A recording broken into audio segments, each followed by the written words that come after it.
साफ बात है, वो तो साफ बात है। लेकिन भाटी साहब, आप नतीजों के बीच प्रधानमंत्री मोदी ने भी चंद्रबाबू नायडू से बात करी है। नतीजों के बीच पीएम मोदी ने चंद्रबाबू नायडू के हाथ में, दोनों हाथ में लड्डू है इस वक्त। एक तो सरकार आ रही है उनकी आंध्र प्रदेश में, और देखिए अभी थोड़ी देर पहले हमने खबर दी कि नारा लोकेश का संपर्क नहीं हुआ है। हाँ। लेकिन जेडीयू का संपर्क है, जेडीयू का संपर्क है। दूसरी तरफ यह बड़ी खबर है, जेडीयू का संपर्क है, इस समय की बड़ी खबर है। और इंडिया गठबंधन की एक बड़ी पार्टी का संपर्क बीजेपी के साथ हो गया है। बहुत बड़ी खबर है, बहुत बड़ा उलटफेर होगा। अगर मेरे पास वो पुख्ता खबर होती है तो मैं अगले 10 मिनट में आपको बताऊंगा। इंडिया गठबंधन की एक बड़ी पार्टी इस समय बीजेपी के साथ डायरेक्ट संपर्क में है। बहुत बड़ा उलटफेर अगर ये होता है तो। और उधर टीडीपी प्रमुख मोदी और अमित शाह और जेपी नड्डा ने जिम्मेदारी अपने कंधों पे ली है। सरकार बीजेपी बनाएगी, यह लगभग अब तय है कि नरेंद्र मोदी इस देश के अगले प्रधानमंत्री होंगे। इसमें अब कोई अमिताभ सिन्हा हमारे साथ जुड़ रहे हैं। अमिताभ, क्या खबर आ रही है? देखिए, बड़ी बातें उठ रही थी कि अब चंद्रबाबू एक बड़े सहयोगी के रूप में उभर कर आए हैं और ये साफ हो गया था कि चंद्रबाबू एनडीए के अभिन्न हिस्सा रहेंगे। इसलिए जब कांग्रेस ने जब खबर प्लांट की कि वो चंद्रबाबू नायडू के साथ बातचीत करने की कोशिश कर रहे हैं, समर्थन मांग रहे हैं, इसी बीच चंद्रबाबू नायडू ने भी ऐलान कर दिया था उन्होंने कि हम 100% नरेंद्र मोदी के साथ हैं। उसी कड़ी में प्रधानमंत्री ने उनके साथ बात की है, साथ मांगा है, साथ सरकार में शामिल होने की बात की है। और मुझे लगता है ये तो टीडीपी को अब वहां सरकार तो मिल ही रही है, यहां पर भी अच्छे मंत्रालय मिलेंगे, ये साफ है, क्योंकि टीडीपी का रोल बहुत अहम हो जाता है।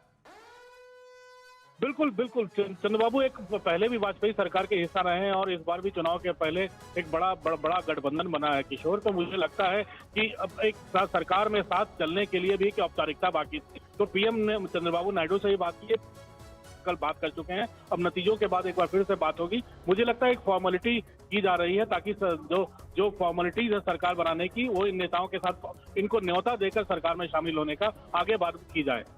जी हाँ, तो चंद्रबाबू नायडू की बातचीत, चंद्रबाबू नायडू के बारे में कहा जा रहा था कि इंडिया गठबंधन उनसे संपर्क करने की कोशिश में है। इधर बीच ये खबर आई कि प्रधानमंत्री ने खुद चंद्रबाबू नायडू से बात की है। चंद्रबाबू नायडू सरकार बना रहे हैं वहां पर आंध्र प्रदेश में, वहां वाईएसआर कांग्रेस जो है वो हार चुकी है असेंबली चुनाव। इंडिया अलायंस और एनडीए दोनों अन्य एक्स्ट्राज आए हैं उनसे भी संपर्क साधने की कोशिश कर रहे हैं। 3 अन्यों के साथ शरद राव पवार ने संपर्क किया है, यह भी बड़ी खबर है।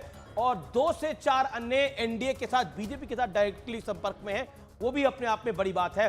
लेकिन इसमें देखा जाए तो कुछ अन्य ऐसे हैं जो कि कांग्रेस के बागी थे, जो जीतकर चुनाव आ रहे हैं। तो अगर वो होगा तो फिर उनको कांग्रेस के साथ जाएंगे वो लोग। और ऐसे बीजेपी के भी कई हैं। कुछ ऐसे भी निर्दलीय हैं जो बिल्कुल कट्टर विरोध में उतरे हैं बीजेपी के, और कुछ तो, और 2 तो हम बता रहे हैं ना, 2 तो एक तो अमृतपाल सिंह हैं जो खडूर साहब से आगे चल रहे हैं, और एक इंजीनियर रशीद हैं जो वो तो बिल्कुल वो तो नहीं, ऑब्वियसली वो इंडिया अलायंस के इंजीनियर रशीद तो इंडियन अलायंस के साथ ही जाएंगे। तो इसलिए ये सब आंकड़े, लेकिन ये सब आंकड़े तब मायने रखेंगे जब 272 से नीचे आने की संभावना होगी। एनडीए 272 से नीचे नहीं आता हुआ दिख रहा, 296 पर खड़ा हुआ है। यहां से 2 सीटें ऊपर, 2 सीटें 4 सीटें नीचे, यही मैंडेट रहेगा। लेकिन मुझे लगता है कि अब कुछ इलाकों में बड़ी धीरे काउंटिंग हो रही है।